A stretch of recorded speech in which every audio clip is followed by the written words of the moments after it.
Here we are back again. I did not expect to be making this video so soon, but the Suns have already matched the max offer sheet that the Pacers presented to restricted free agent Deandre Ayton. Shams was the first to report it. League sources also confirmed it to IndyStar. It is a whirlwind of a day for the Pacers, particularly for the fans if you felt any emotions. I applaud Indiana for going for it, taking a big swing, which they've rarely ever done. This is the first time that they've actually gone after restricted free agents since 2013. And obviously with the 4 years, $133 million, that's a huge deal, the largest in league history for a offer sheet. So the Pacers really went for it. They wanted to pair Deandre Ayton with Tyrese Halliburton. The expectation all along was for Phoenix to retain Deandre Ayton. You can't let a former number one pick walk for nothing. And I do believe if he had left the Pacers, or left for the Pacers rather, the Suns' title window with Deandre Ayton, with Chris Paul, with Devin Booker, would have been closed. So they're going to try to run it back and see if they can get back to the championship like they did in 2021. But as for the Pacers, where they go forward from here depends a lot on how they talk to Miles Turner. It's no secret that they tried to upgrade at his position. When Jalen Smith re-signed here, Rick Carlisle said that he was going to be the team's starting power forward. Obviously, at that time, Miles Turner was going to be the team's starting center. And then they went after Deandre Ayton. So on paper, on the depth chart, Miles Turner is still here under contract for 1 more year. Obviously, he'd be the starting center today if they played today.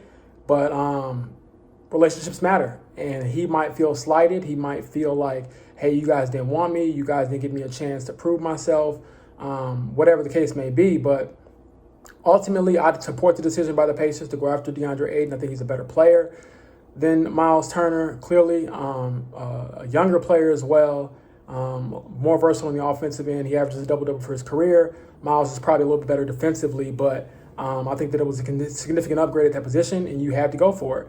Like I said, though, the relationships matter, and I do think that Miles has the right to be upset. If I was in his shoes, I probably would be too, because you always want to be the player that is wanted rather than the player that's not wanted. So anytime your team goes out and throws $130 million plus at a different player who plays your position, that says a lot. So we'll see if Miles Turner sticks around this season. I know he's going into a contract year. He's on an expiring contract.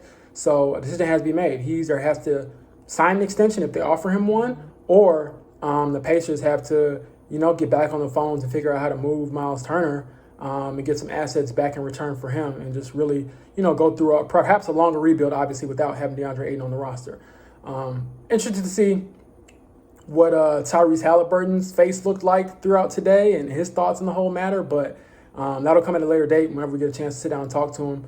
But for me, crazy day. Maybe I'll finally go get a haircut because it's been so hectic and I've been scared to get away from my phone. But again, I think that it was a really good decision for the Pacers to go for it. It just didn't go their way.